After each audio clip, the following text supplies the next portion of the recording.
It was December 3rd, 1971. At about 5:30 pm, the Pakistan Air Force suddenly began attacking 11 airfields in India. Let's see the reason in this video. Next day is the start of the war. December 4th. Early in the morning, some fishermen go to fishing in the sea near Visakhapatnam harbour in India. They found oil on the water. All the oil was visible floating on the water. They immediately took their boat ashore and told the Navy officers there about it. Then, the Navy officer immediately put on a patrolling boat and went to in the sea near the spot shown by the fisherman. First, he sent one into the water and told him come to see. He came out after 30 minutes and said there was a submarine inside. The Navy officer could not believe it. Another person was sent in again.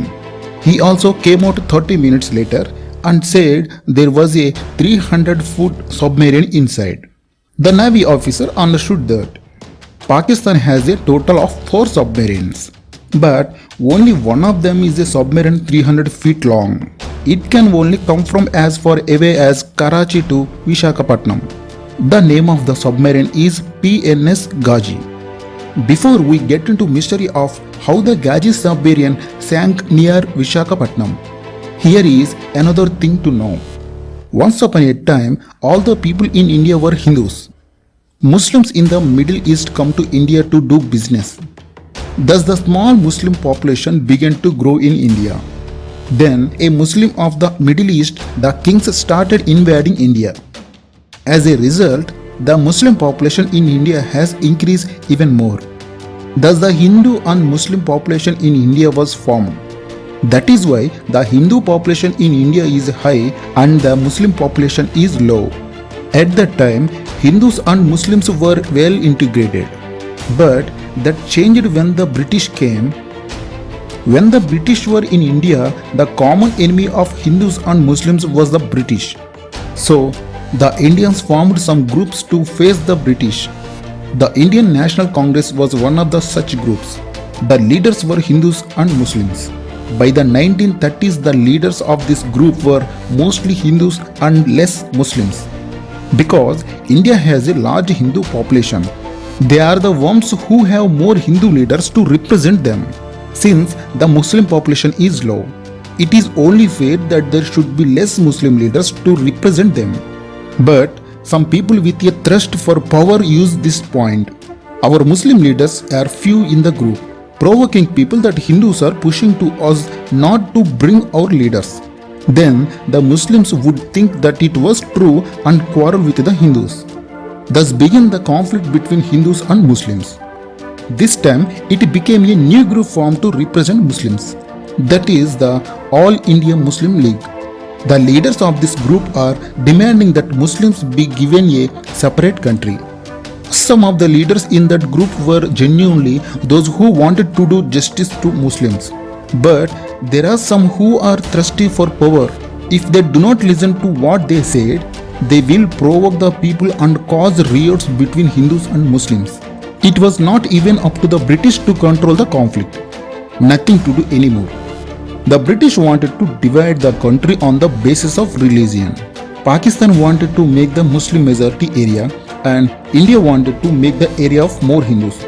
But here is a problem. West side of India as well as east side mostly Muslims. In the middle were mostly Hindus. Hence the area where Muslims live as a divide into West Pakistan and East Pakistan. The area in the middle was kept as India. After the separation, the British gave independence to India. The problem has started again. Although the British left India, some areas were still ruled by kings. Then the politician gave those kings 2 options: meet in Pakistan or meet in India. Jammu and Kashmir is one of such region.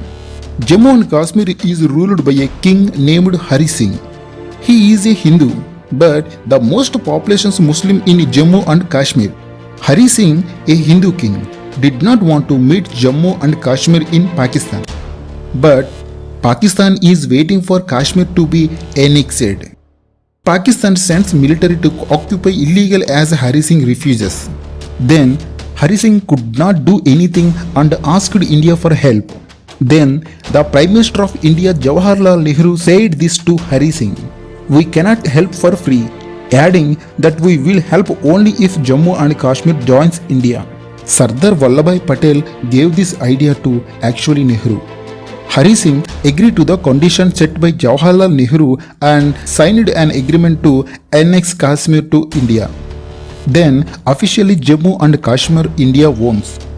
India then dropped the military in Kashmir and was able to capture 2/3 Jammu and Kashmir from the Pakistan military. Only 1/3 Kashmir remained with Pakistan.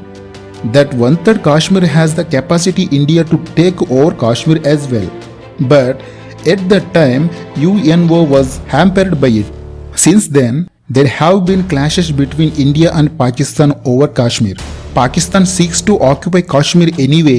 India seeks to prevent Kashmir from falling into Pakistan hands. For Kashmir, in 1965, there was another war between India and Pakistan. This time too, India was able to defend Kashmir from Pakistan. The reason for telling this story is to say the Pakistan was formerly West Pakistan, East Pakistan. From now on, Ghazi story will start. In 1960, Pakistan did not have large submarines. There were only small submarines. So, in 1964, Pakistan approached the United States for larger submarine and rented a submarine called the Diablo and renamed it PNS Ghazi. It was the largest submarine in South Asia at that time. Elections began in 1970 in West Pakistan and East Pakistan.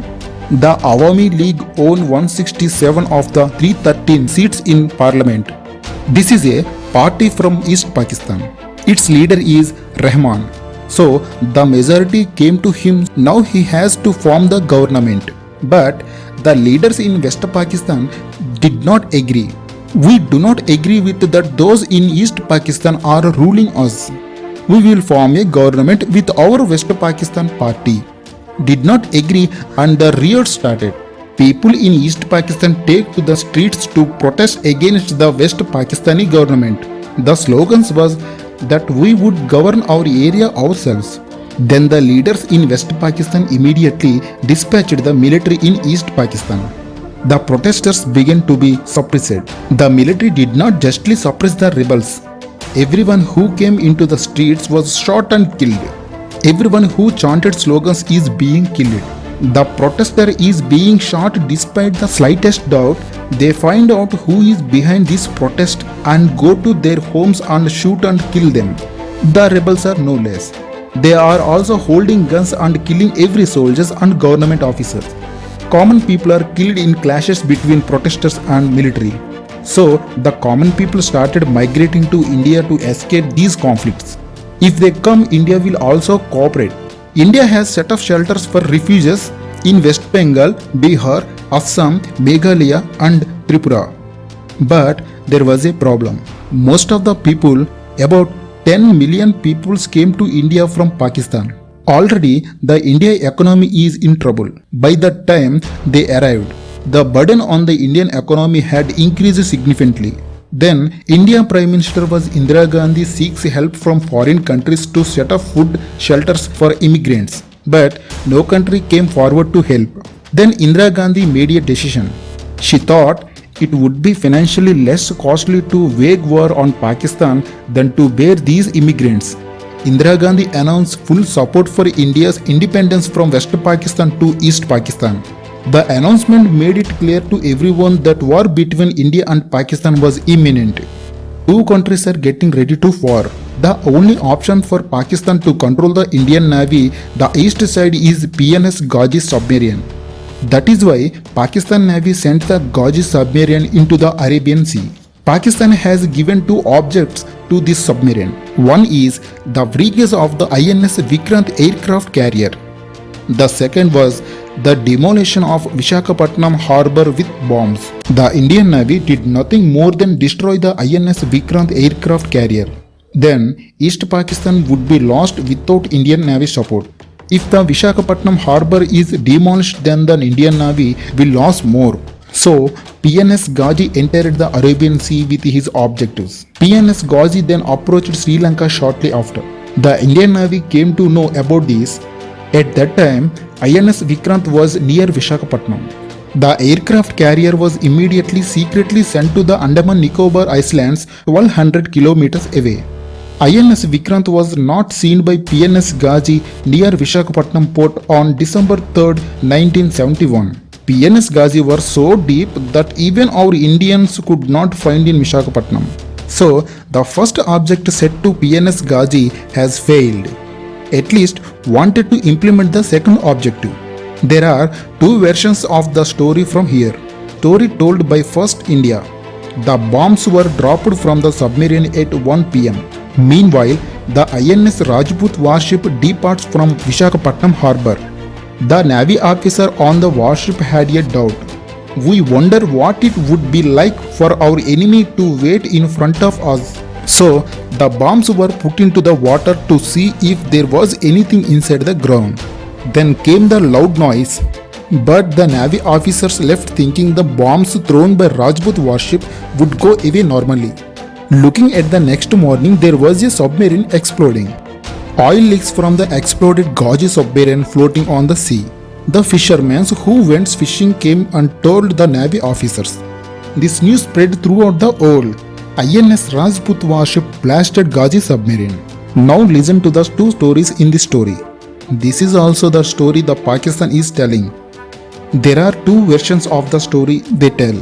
One is when Ghazi submarine bombs dropped into the ground by mistake due to technical problems caused by the bomb exploding inside a submarine. Submarine exploded and sank. This is the first version of the Pakistan says. The second version is as their submarine returns to the bombs they dropped, the bomb exploded causing the submarine to sink. This is the second version that the Pakistan says. These are India side in Pakistan side stories. As for the story told by neutral sources, Ghazi submarine already very old. It has had many technical problems before. Even if the submarine gets damaging every time, Pakistan is repairing it and maintaining it. So, the bombs fall into the water, they get stuck inside the submarine and explode. That is why the submarine exploded and sunk in the water, neutral source said. So, without realizing who is saying what, why it sank remains a mystery. On the night of December 3rd, a Ghazi submarine exploded 2.5 km from Visakhapatnam and sank. December 4th morning, Ghazi submarine found by Indian Navy. The Pakistan Navy has not received any communication from the former submarine since December 2nd. Therefore, the Indian Navy wanted to capture the Ghazi submarine. Then, Pakistan Air Force attacks 11 airfields in India at 5:30 pm on December 3rd. Since then, the 1971 war between India and Pakistan has officially begun. Pakistan lost a lot in the war which lasted for 13 days in a row. 50% Pakistan military warfare was destroyed. Pakistan go to disintegration stage. The war finally ended on December 16th when 90,000 Pakistani soldiers surrendered to the Indian military in East Pakistan. India has said it will release 90,000 troops if East Pakistan gains independence. West Pakistan agreed and gave independence to East Pakistan. They have ruled East Pakistan ever since. East Pakistan as renamed Bangladesh. Thus, India won the war against Pakistan in 1971. Indira Gandhi won the hearts and minds of the people of India and Bangladesh. Bangladesh gained independence from Pakistan. The image of India in the world has increased. Since then, the world has begun to realize that India has a good military. So, that's it, guys. I hope you like it. If you like this video, click like button and share it to your friends. For more videos, please subscribe to my channel. Thank you for watching.